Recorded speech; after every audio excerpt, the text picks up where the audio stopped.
নমস্কার, দেখছেন talk to Bangla. আমি অভিষেক রয়েছে আপনাদের সাথে। এই মুহূর্তে যে খবর নিয়ে উপস্থিত হয়েছি, এই মুহূর্তে কংগ্রেসকে সম্পূর্ণভাবে বেঘর করতে চাইছে ভারতীয় জনতা পার্টি কিংবা কেন্দ্রীয় সরকার, তেমনই একটা খবর কিন্তু উঠে এসেছে। এবং তার নেপথ্যে কারণটা কি? তার নেপথ্যে কি এটাই কারণ যে যখনই বিজেপি ভারতীয় জনতা পার্টি তাদের সরকার সম্পূর্ণভাবে চাপে পড়ে, সেই সময়তেই একদম কংগ্রেসকে পাঞ্চিং ব্যাগ হিসেবে তারা ব্যবহার করে। অর্থাৎ এই সামগ্রিক ঘটনার পেছনে কি এই কারণটা ধরে নেওয়া যায় যে এই মুহূর্তে এলপিজি ক্রাইসিসে যেভাবে সরকার চাপে পড়েছে, এই মুহূর্তে পেট্রোলের দাম যেভাবে বাড়ছে এবং সামগ্রিকভাবে বিরোধীরা যেভাবে এককাট্টা হচ্ছে, বিরোধীরা যেভাবে সরকারকে সমালোচনা করছে, সেটার থেকে সম্পূর্ণ ধ্যানটা ভটকানোর জন্য এই মুহূর্তে কংগ্রেসের কার্যালয়ে তার উপর আক্রমণ। কি ঘটনাটা ঘটেছে আপনাদেরকে জানাই। কংগ্রেসের কার্যালয় বহু পুরনো কার্যালয়, এটাই মূলত কংগ্রেসের কার্যালয় ছিল বহু বছর ধরে। ইউপিএ সরকার আমলে এখান থেকেই কাজ চলতো। 24 আকবর রোড, সেখানকার যে কার্যালয়, সেই কার্যালয়টা এখন কংগ্রেস চলে গেছে ইন্দিরা ভবনে। কিন্তু এই যে 24 আকবর রোড, সেখানেও এখনো পর্যন্ত কংগ্রেসের বিভিন্ন কর্মীরা এসে বসেন, বিভিন্ন নেতারা এসে বসেন। তো দুটো জায়গা থেকেই কংগ্রেসের কাজকর্ম সামলানো হয়। কিন্তু এই 24 আকবর রোড, সেই বাড়িটাকে ছেড়ে দিতে হবে তেমন একটা নোটিশ এসেছে। এবং সেই নোটিশটা কবে পর্যন্ত সময় দেওয়া হয়েছে কংগ্রেসকে? 28 মার্চ পর্যন্ত সময়ের মধ্যে কংগ্রেসকে উঠে যেতে হবে। অর্থাৎ 48 ঘন্টা সময় দেওয়া হয়েছে কংগ্রেসকে এই বাড়িটা ছেড়ে দেওয়ার জন্য। আপনারা বোঝার চেষ্টা করুন এই মুহূর্তে কেন এই ধরনের চাপ তৈরি হলো। তার মূল কারণটা এইটাই কি যে ভারতীয় জনতা পার্টি আর কোনো দিকে কোনো তলকুল পাচ্ছে না, এবং সম্পূর্ণ এটাকে নিয়ে যাতে আলোচনা হয়, মিডিয়াতে যাতে এই বিষয়টা উঠে আসে একদম সামগ্রিকভাবে, হঠাৎ করে কংগ্রেস নেতারা এইটা নিয়ে যাতে চিৎকার করতে শুরু করেন, সেটাই কি মূল কারণ। এবং তার সঙ্গে ইন্ডিয়ান ইউথ কংগ্রেস, তাদের যে বাড়ি, তাদের যে কার্যালয়, সেটা হচ্ছে 5 রাইসিনা রোড, সেইটার থেকেও একইভাবে তাদেরকে উঠে যাওয়ার নোটিশ সার্ভ করা হয়েছে। যদিও এই সামগ্রিক খবরগুলো সূত্র মারফত আমাদের কাছে একদম ঘোরাফেরা করছে, সমস্ত নিউজ চ্যানেলে এই ধরনেরই খবর দেখানো হচ্ছে যে সেই নোটিশের যে কপি সেটা কোথাও দেখানো হয়নি। কিন্তু অবশ্যই তেমন একটা নোটিশ যে এসেছে, কংগ্রেস নেতা নেতৃত্বরা তাই বলছেন।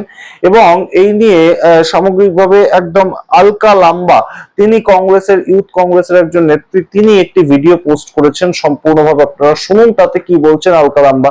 এবং তিনি যে গুরুত্বপূর্ণ অভিযোগটা করেছেন যে এর আগেও কংগ্রেসকে পাঞ্চিং ব্যাগ হিসেবে ভারতীয় জনতা পার্টি সরকার ব্যবহার করেছিল, ঠিক যেমন আমরা দেখতে পেয়েছিলাম 2022 সালে রাহুল গান্ধীর সদস্য পদটাই কেড়ে নেওয়া হয়েছিল। তার পরবর্তীতে সেই সময়তেও ভারতীয় জনতা পার্টি ঠিক একইভাবে চাপে পড়েছিল। একই সমস্যার থেকে মুক্তি পেতে রাহুল গান্ধীকে নিয়ে একদম খবরের হেডলাইন বানিয়ে দেওয়া হয়েছিল। আপনারা দেখুন কি বলছেন আলকা লাম্বা, ইউথ কংগ্রেসের নেত্রী, একজন গুরুত্বপূর্ণ কিছু তার বক্তব্য। তারপর আসছে নিয়ে বিস্তারিত ব্যাখ্যায়। साथियों, देश में एक कमजोर सरेंडर कर चुकी सरकार ने एक बार फिर षड्यंत्र रचा है ताकि देश के जो ज्वलंत मुद्दे हैं उन पे ध्यान हटाते हुए उन पे जवाबदेही से वो बच सके। अब षड्यंत्र ये है कि कांग्रेस के जो मुख्यालय है 24 अकबर रोड या युवा कांग्रेस एनएसयूआई के जो मुख्यालय हैं उन्हें 28 मार्च तक खाली कराने के आदेश दे दिए गए हैं। ये हथकंडे इन्होंने पहले भी अपनाए थे। आपको याद होगा श्री राहुल गांधी जी की एसपीजी सुरक्षा छीनी इन्होंने, उनका सरकारी बंगला छीना। जब नहीं इनकी बन पाई तो इन्होंने राहुल गांधी जी की वायनाड से सदस्यता भी रद्द करने का फैसला किया और उपचुनाव में वायनाड से श्री राहुल गांधी जी दोबारा विजयी होकर आते हैं। और इस बार तो राहुल गांधी जी उत्तर भारत की रायबरेली और दक्षिण भारत के वायनाड से दोनों से जीत कर आते हैं। और इनके मंसूबों पर पानी फेर के नेता विपक्ष बनकर वो संसद में देश के प्रधानमंत्री नरेंद्र मोदी जी जो सरेंडर कर चुके हैं उनकी जवाबदेही तय करने के लिए बोलते हैं। तो ये हम पर फिर हमें सोचते हैं कि डरा लेंगे, हमें चुप करवा लेंगे और हमारे मुख्यालयों को खाली कराने के नोटिस देंगे।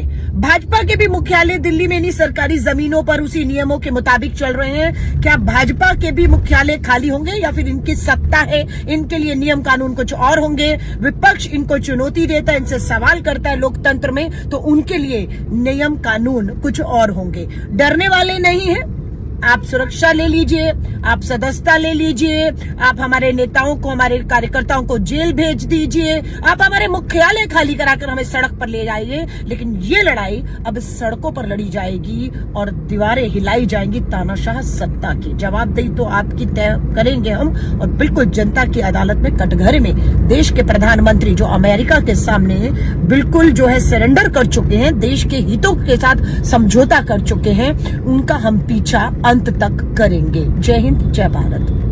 আপনারা শুনলেন আল কালাম্বার বক্তব্য, এবং এই মুহূর্তে সামগ্রিক ঘটনাটা কিন্তু অত্যন্ত গুরুতর। তার কারণটা হচ্ছে এই মুহূর্তে আপনাদেরকে অলরেডি খবর দেখিয়েছি যে ডোনাল্ড ট্রাম্প এই যে সামগ্রিক ঘটনার সূত্র ধরে পাকিস্তানকে হঠাৎ হিরো বানানোর চেষ্টা করছেন। তার কারণটা কি, পাকিস্তানের সঙ্গে এই মুহূর্তে সামগ্রিকভাবে ডোনাল্ড ট্রাম্পের কোনো সম্পর্কই ছিল না। এই যুদ্ধ হচ্ছে আমেরিকা এবং ইরানের মধ্যে, এবং ইরানকে সাপোর্ট না করে ভারতবর্ষ প্রথম থেকে ইসরায়েলকে সাপোর্ট করে এসেছে। এই যুদ্ধ শুরু হওয়ার ঠিক দুদিন আগে ভারতবর্ষের প্রধানমন্ত্রী গিয়েছিলেন ইসরায়েলে, এবং সেখানে ইসরায়েলের সংসদে দাঁড়িয়ে তিনি নেতানিয়াহুকে সাপোর্ট করার কথা বলে এসেছেন, এবং তাই জন্য ভারতবর্ষকে সাফার করতে হচ্ছে, গ্যাসের দাম বাড়ছে ইত্যাদি বহু ঘটনা। কিন্তু ডোনাল্ড ট্রাম্প কি করলেন, শেহবাজ শরীফকে হঠাৎ করে হিরো হিসেবে প্রদর্শন করলেন। শেহবাজ শরীফ তিনি নাকি শান্তির ডাক দিচ্ছেন এই মুহূর্তে। ভাবুন, পাকিস্তান এই মুহূর্তে শান্তির ডাক দিচ্ছে, যারা সারা পৃথিবীর কাছে একদম ভারতকে আক্রমণকারী হিসাবে, আতঙ্কবাদী হিসেবে পরিচিত, সেই শেহবাজ শরীফ নাকি এখন শান্তির ডাক দিচ্ছেন। এবং সেই জায়গাটা তৈরি করে দিল কে, সেই জায়গাটা তৈরি করার নেপথ্যে কে ছিল, এই প্রশ্নগুলো তো এই মুহূর্তে উঠছেই।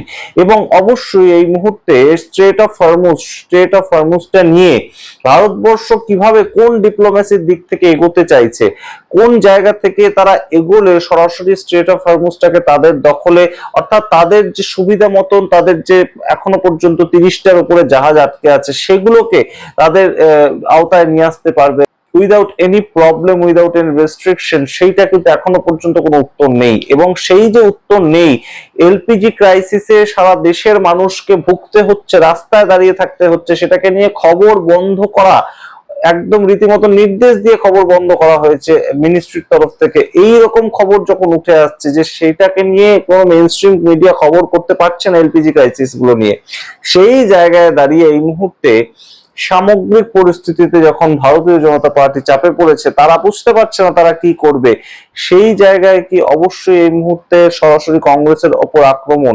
এতদিন ধরে কেন কংগ্রেসের এই যে 24 আকবর রোড, সেটাকে একদম নোটিশ পেতে হলো না, সেখান থেকে কেন তাদের উঠে যাওয়ার যে এভিকশন নোটিশ সেটা এতদিন ধরে পেল না কেন, তারা হঠাৎ করে 24 ঘন্টা বা 48 ঘন্টা কেন সময় দেওয়া হলো তাদেরকে উঠে যাওয়ার জন্য? 28 মাস পর্যন্ত সময়টা দেওয়া, অর্থাৎ এই সামগ্রিক বিষয়টা যখন সংসদে প্রত্যেক দিন সংসদে আমরা দেখতে পাচ্ছি ইন্ডিয়া অ্যালায়েন্সের কোনো না কোনো পার্টি প্রতিদিন তারা আন্দোলন করছে, প্রতিদিন তারা রাজ্যসভা হোক লোকসভা হোক সেখানে এইটা নিয়ে আলোচনা চাইছে। মাল্লিকার্জুন খার্গে রাজ্যসভার বিরোধী দলনেতা, তিনি 3টে নোটিশ পাঠিয়েছেন সরকারকে, সরকার একটা নোটিশেরও কোনো ধরনের কোনো উত্তর দেয়নি। এবং এলপিজি ক্রাইসিসটাকে নিয়ে 176 ধারা অনুযায়ী ইমিডিয়েট আলোচনা করার কথা সেটা মাল্লিকার্জুন খার্গে জানিয়েছেন, কিন্তু এখনো সেই নিয়ে আলোচনা হচ্ছে না।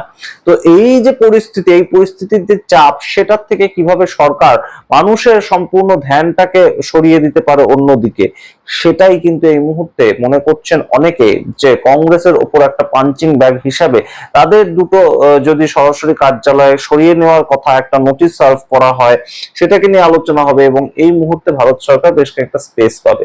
আপনারাও কি তাই মনে করেন? অবশ্যই কমেন্ট বক্সে কমেন্ট করুন। দেখতে থাকুন টক টু বাংলা। অবশ্যই টক টু বাংলা ইউটিউব চ্যানেলকে সাবস্ক্রাইব করতে ভুলবেন না।